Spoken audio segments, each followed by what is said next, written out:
पूरे विश्वास के साथ कि किसी राज्य में इस देश में यह नहीं हुआ है जो आज मुख्यमंत्री जी ने मंच से करवाया है। तालियों की गड़गड़ाहट होनी चाहिए।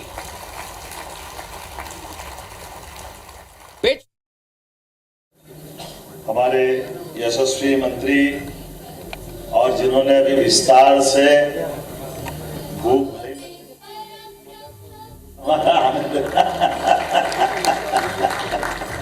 जोरदार अभिनंदन करो माननीय सिंधिया जी का। मनोभावना से, अपने विचार से, कर्म से, शिष्टता से, शालीनता से, विकासपरक भावना से आपने उनने आपस में भाषण के दरमियान परस्पर इतना आत्मीय संबंध स्थापित कर लिया, मुझे लगा कि मेरा आधा वजन तो महाराज ने हल्का कर दिया। और अपनी बातों से, अपने भाषण के एक एक शब्द से ऐसा लगता है कि मोती झर रहे हैं। तो हमारे यशस्वी माननीय विधानसभा अध्यक्ष, पूर्व भारत सरकार के मंत्री माननीय नरेंद्र सिंह तोमर जी के लिए अभिनंदन करते हैं, अभिनंदन। सरस्वती मंच पर हमारे पूर्व भारत सरकार के मंत्री है, हमारे प्रदेश सरकार के बहुत वरिष्ठ मंत्री अपनी साधना भक्ति के साथ, दक्षता के साथ अलग अलग प्रकार के रोल में बहुत अच्छे से काम कर रहे हैं। ग्रामीण पंचायत एवं विकास मंत्री श्रीमान प्रहलाद पटेल जी, आपका भी अभिनंदन है, स्वागत है।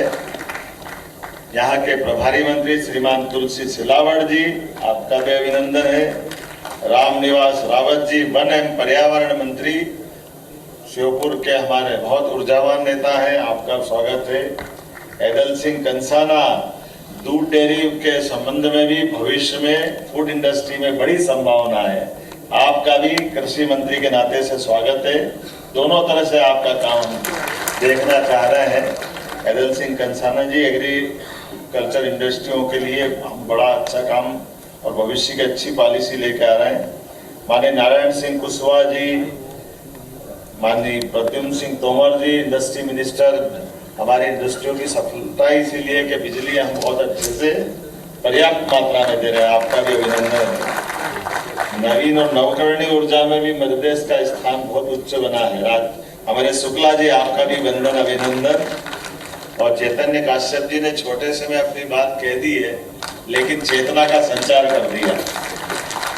अभी तक तो हमने डायरेक्ट बेनिफिट अपने छोटे हितग्राहियों तक सुना था, और हमारे इंडस्ट्री के लोगों, एमएसएमई इंडस्ट्री में 600 करोड़ का डीबीटी करना, सीधे सीधे उद्योगपति के खाते में पैसे आ जाए, तो ये हमारे अपने एमएसएमई मंत्री ने किया है। एक बार आपका भी स्वागत अभिनंदन। मंच पर विराजमान धर्मेंद्र चले गए सर, पर्यटन मंत्री, उनको गोवा निकलना था।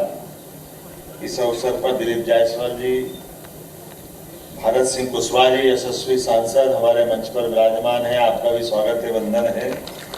शिवमंगल सिंह तोमर जी, माननीय सांसद मुरैना, माननीय सांसद श्रीमती संध्या राय भिंड, आपका भी स्वागत अभिनंदन।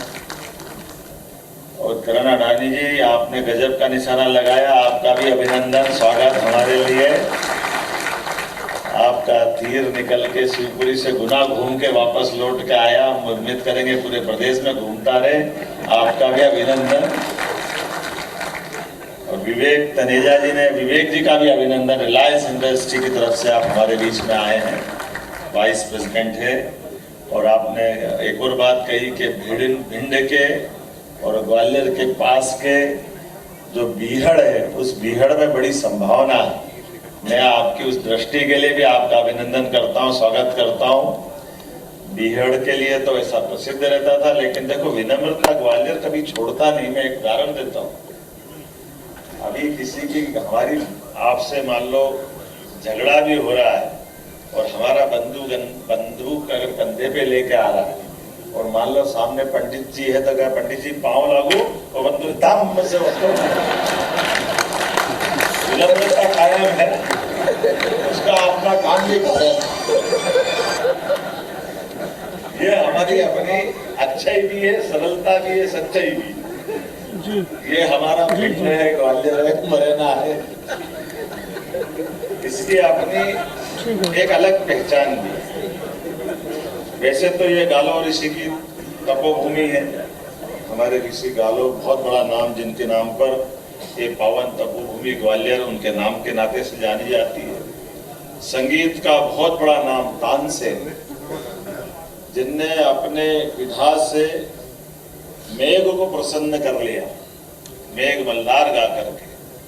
कोई बात नहीं है ऐसी सरलता से, लेकिन अपने हृदय में आग उत्पन्न करके शरीर रचना के माध्यम से रागों की ताकत बताकर भारतीय शास्त्रीय संगीत का बहुत बड़ा नाम। इसी प्रकार से महारानी लक्ष्मीबाई, हमारी महारानी स्वर्गीय राजमाता सिंधिया जी, जिनको आते ही मैंने पुष्पांजलि दी। सच में इतना बड़ा नाम राजमाता जी का हमारी अपनी पार्टी के लिए, और उतनी विनम्रता से कि कोई पद नहीं लेना सरकारी, बड़ी बात पार्टी का भी नहीं लेना। ये हमारे सिंधिया घराने की विशेषता में राजमाता जी ने पार्टी के लिए जो, और संघर्ष के मामले में भी अगर लगा तो मध्य प्रदेश की सरकारी को लड़ दी, सिंधिया जी ने भी और उनने भी, दोनों के लिए लड़ा।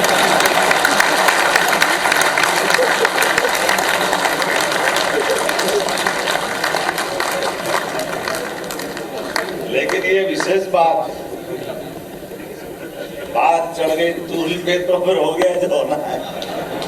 लेकिन अपने लिए आप अपने विकास की बात में आए, इस परिस्थिति का लाभ उठाएं। दुर्भाग्य के साथ कहना पड़ रहा है, देश में आजादी के बाद, केवल कल्पना करो कि आजादी के पहले के दौर में मैं माननीय माननीय माधवराव महाराज को याद करना चाहूंगा, और दौलतराव जी महाराज को भी याद करना चाहूंगा। थोड़ा दौलतराव जी महाराज साहब से मेरी थोड़ी सी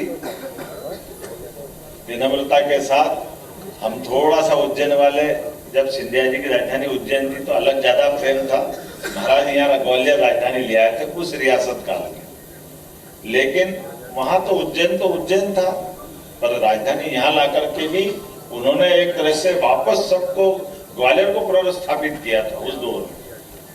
और अंग्रेजों के उस कठिन काल में भी, जब हमारी व्यवस्थाओं में 1857 के बाद सब कुछ नियंत्रण में चला गया था, लगातार यहाँ से केवल आवागमन नहीं, केवल गमन ही गमन था, ले जाने का सिस्टम था। ऐसे में यहाँ इंडस्ट्री डाल करके ग्वालियर घराने ने पूरे देश के 600 रियासतों को नया दरवाजा दिखाया कि धन घर में रखने के लिए नहीं होता है। उद्योगपति जानते 1 रुपया 10 रुपये में नहीं चले तो काहेगा उद्योग, न काहेगा उद्योगपति। व्यापार व्यवसाय का अर्थ ही है कि लगातार चलायमान हमारी तरलता होना चाहिए। वो सच्चे अर्थों में धन तो धन से धन नहीं बनता, धन तो मन, और मन से बड़ी बुद्धि, बुद्धि से धन मिलता है। धन तो बैंक में पड़ा, धन में क्या है? धन तो आपकी हुंडी में लिखा हुआ। धन में क्या है? आपके मन में कल्पनाशीलता होना चाहिए, जिद होना चाहिए, सामर्थ्य होना चाहिए, पुरुषार्थ होना चाहिए, और उससे पराक्रम निकल के आता। तो अडानी जी निकल कर आते हैं, रिलायंस इंडस्ट्री निकल के आती है। ये हमारे देश की गौरवशाली, एक नहीं ऐसे कई सारे नाम लेते हैं।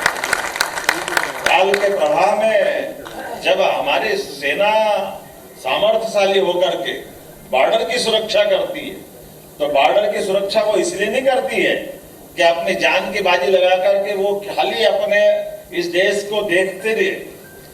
सेना भी अपेक्षा करती है, समाज भी अपेक्षा करता है कि जब शांति काल हो रहा है तो जैसे पुरुषार्थ में मौका पड़ेगा तो बहादुर सैनिक अपनी जान की बाजी लगाकर युद्ध में विजय होने का संकल्प देता है, वैसे ही उम्मीद की जाती है सामान्य काल में, शांति काल में देश प्रगति उन्नति के नए झंडे गाड़े और दुनिया में अपने पराक्रम पुरुषार्थ से भारत का गौरवशाली उस पक्ष को भी लेकर के आए, जिसके कारण से हजारों हजार साल से भारत को सोने की चिड़िया के नाते जाना जाता है। किसी के आगे हाथ फैलाने वाला देश नहीं है भारत। भारत सदैव लोगों का मार्ग प्रशस्त करने वाला होता है। और ये जब उद्योग निवेश और इसकी बात आती तो मुझे आनंद भी आता है इस बात को बताते हुए, लेकिन उसके पहले एक छोटी बात आपको जरूर बताता हूँ। जब मेरी अपनी सरकार का इस बार का गठन हुआ, माननीय मोदी जी को हम निमंत्रण देने गए, और मोदी जी से कहा कि आपको एक पहले कार्यक्रम में आना है। तो उन्होंने कहा पहले कार्यक्रम तुम्हारा 8 दिन तो हुआ सरकार बनने को, तो कैसे क्या करोगे? हमने कहा हमारा 30 साल पुराना एक प्रकरण चल रहा हुकुमचंद मिल का, और हुकुमचंद मिल में लगभग 7,000 मजदूर, तुलसी भैया इंदौर के नेता हैं, इनको मालूम है, इनके विधानसभा के पास की विधानसभा में सालों से मजदूर लोग 7,000 लोग अपने पेंशन ग्रेच्युटी लेने के लिए कोर्ट से कोर्ट खेलते खेलते 7,000 में से 2,000 तो उम्मीद में मर गए और 5,000 बूढ़े हो गए, लेकिन उनका अपना हक का पैसा उनको नहीं मिल रहा। ये जो हमारी सरकार की भी थोड़ी कठिनाई होती है, मैंने उसका रास्ता निकालने का प्रयास किया। आपको ध्यान में आएगा कि लीज पे हम जमीन देते हैं, इंडस्ट्री डलती है, लेकिन इस लीज पे देने लेने में कभी कभी जो प्रशासनिक अपने ढंग से जो अर्थ निकाले जाते हैं, भैया हमने तो लीज पे इंडस्ट्री वालों को दी थी, अब इंडस्ट्री बंद हो गई तो इंडस्ट्री जाने ना, इंडस्ट्री के मजदूर जाने, हमको क्या लेने देना। ये निष्ठुरता है, ये संवेदनशीलता नहीं। हमने इस बात के लिए ही हुकुमचंद मिल का उस प्रकरण को उदाहरण बना करके उसके पहले हमने विनोद विमल मिल का उज्जैन का प्रकरण का समाधान भी किया कि अगर इंडस्ट्री डलती है बड़े पैमाने पर और इंडस्ट्रियलिस्ट अगर उस समय टेक्नोलॉजी का जो भी उपयोग करते हैं वो अगर उद्योग धंधा लेकर आते हैं तो हमको उस समय भी स्वागत करना है। और बाद में कोई कारण से सिक इंडस्ट्री हो गई, बीमार हो गई, तो सरकार का तो बड़ा मन होना चाहिए ना। सरकार उस समय उन मजदूरों की भी मदद करे, उनको भी उनका देनदारी करे, ये सरकार का काम होना चाहिए। सरकार इतनी स्वार्थी नहीं होना चाहिए कि नहीं हमारे को क्या लेने देना, उतने असंवेदनशील नहीं हो सकती, ये हमारी परंपरा नहीं। इसलिए हमने तय किया कि जो भी मजदूर थे उसका पूरा कोर्ट केस वापस लिया और जितना 200 करोड़ रुपए से ऊपर का पैसा था सरकार के माध्यम से देने का निर्णय लिया कि हमारे अपने मजदूर अगर काम करते टाइम वहां काम कर रहे थे तो बाद में भी उनकी देनदारी की व्यवस्था सरकार को निभाना चाहिए। और बदले में क्या, बदले में इतना अच्छा कि वो जो पूरा 30-35 साल से इतना बड़ा हमारा कारखाने की जमीन का मसला था, वो बहुत बड़ी जमीन थी, सरकार को भी घाटा थोड़ी हुआ, सरकार को वो पूरी जमीन अपने पास वापस मिली, जो बेहतर हुआ वो उपयोग करेंगे, ये सरकार की दृष्टि होना। लेकिन इसी इशू पर लड़ा करके परेशान करें। हमने तय कर दिया कि अब पूरे प्रदेश के अंदर कोई भी इंडस्ट्री के ऐसे केस, उस केस में सरकार हमेशा उसके लिए आगे बढ़ेगी। उसमें जेसी मिल अपना ग्वालियर वाला भी है जिसकी जिम्मेदारी हम करने वाले।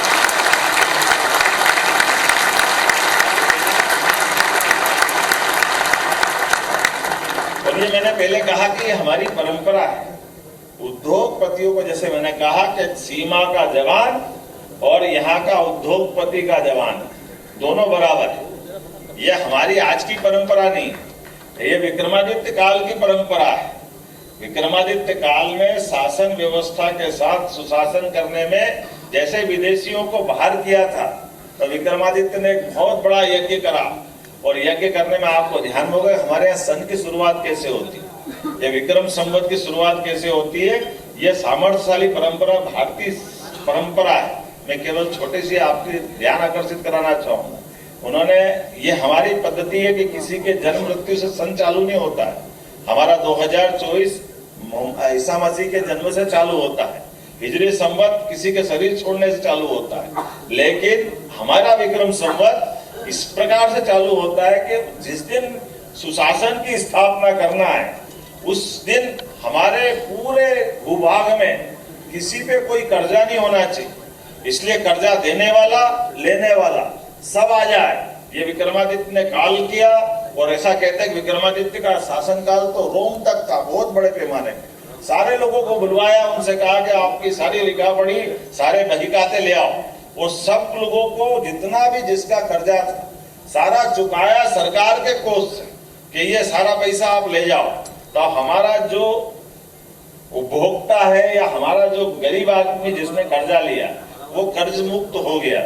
और इतना ही नहीं, ये तो कर्ज देने लेने की बात करके कर्जदार को कर्ज से मुक्त किया, जिसने कर्जा दिया था उसको उसका धन दे दिया। उन्होंने कहा महाराज ये तो पुराना था, अब कल वापस जिंदगी चलाएंगे तो क्या करेंगे।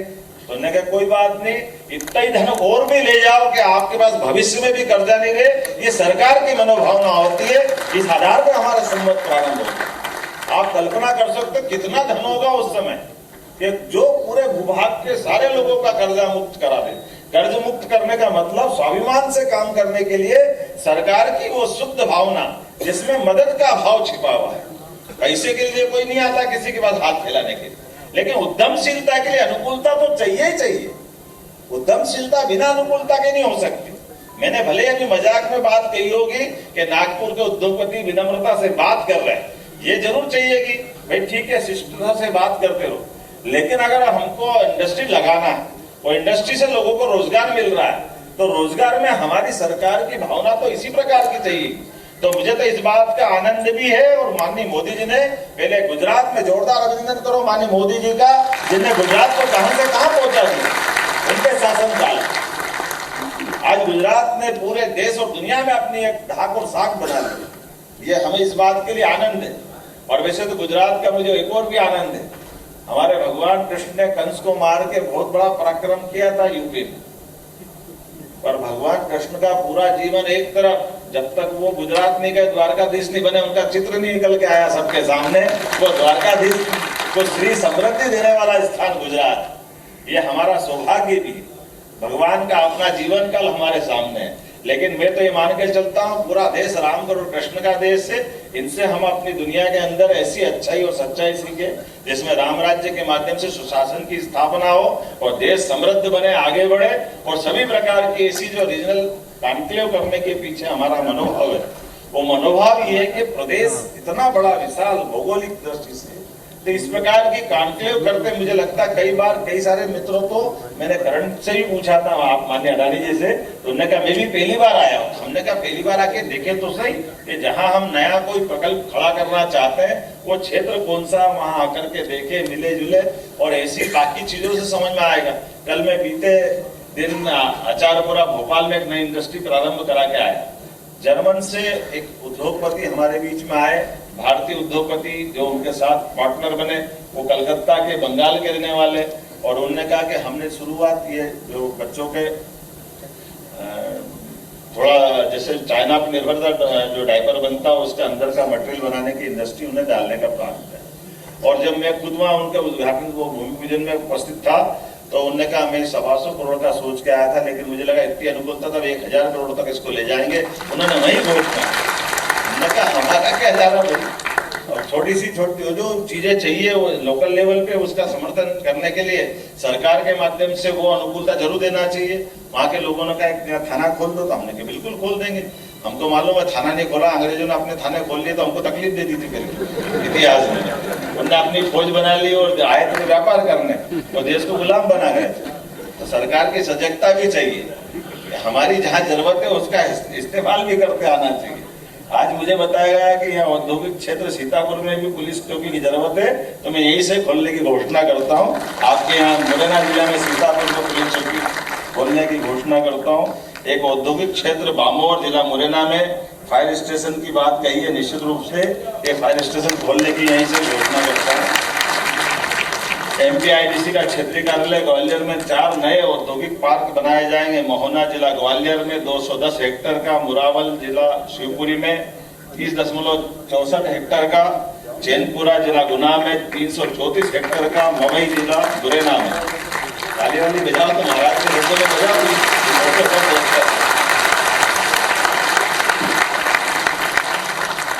मुझे इस बात की प्रसन्नता है, लगातार जिस प्रकार से माहौल बना हुआ है, आज में हमने इसी स्थान पर रीजनल इंडस्ट्री कॉन्क्लेव 2024 में क्षेत्रीय कार्यालयों पर 28 इकाइयों का लोकार्पण भूमि पूजन किया, जिसमें 1321 करोड़ का पूंजी निवेश और लगभग 4000 लोगों को रोजगार मिलेगा। और इसी इंडस्ट्री कॉन्क्लेव में 120 इकाइयों के आश्रय पत्र जारी किए, जिसमें 268 एकड़ भूमि का आवंटन किया गया, जिसमें लगभग 1700 करोड़ का निवेश और 6600 से अधिक करोड़ का 6600 से अधिक मतलब के पास 7000 लोगों को रोजगार प्रस्तावित रहेगा।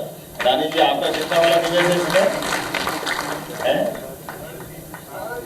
तो फिर ये कहा जरा लिखने वाले भूल गए क्या हमारे? जोरदार ताली बजाओ भैया। ये भी 1000 करोड़ का तो अकेले ही, ये मैं आपके बोलने के पहले वाला लिखा होगा ऐसा मान लेता हूँ। मुझे सरकार भी बचाना और अधिकारी को भी संभालना है।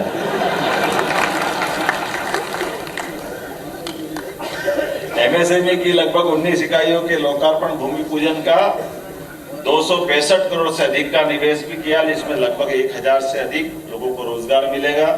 मैं भूल गया था, मुझे लगता कि मेरे भाषण में थोड़ा ये विनोद का अटल बिहारी वाजपेयी जी की भी ये जन्मस्थली है, इस नाते से उनको भी स्मरण करता हूं। स्वर्गीय भारत रत्न अटल बिहारी वाजपेयी जी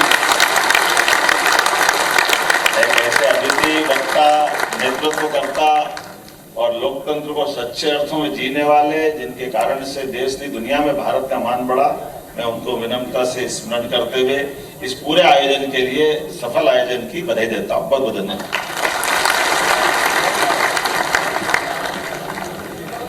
ये भी भूल गया था। हमें चिकित्सा सेक्टर में प्राइवेट, अभी तो एजुकेशन भी यहाँ रुका हुआ है, लघु उद्योग, कुटीर उद्योग और बाकी कई सारे सेक्टर के लोग यहाँ बैठे हैं। हेल्थ की हमारी बहुत अच्छी पॉलिसी आ रही है, हेल्थ सेक्टर में रोजगार भी है, चिकित्सा भी है। इस नाते से बहुत जल्दी यहाँ प्राइवेट सेक्टर का बड़ा हॉस्पिटल ग्वालियर को मिलेगा। मैं यहाँ घोषणा भी करता हूँ। एक बार खड़े होकर माननीय मुख्यमंत्री जी का धन्यवाद करते हैं, जो कि एक फ्यूचरिस्टिक विजन वाले सीईओ के रूप में और अपने 8 करोड़ के भरे पूरे परिवार के मुखिया के रूप में मध्य प्रदेश के विकास को समर्पित हैं।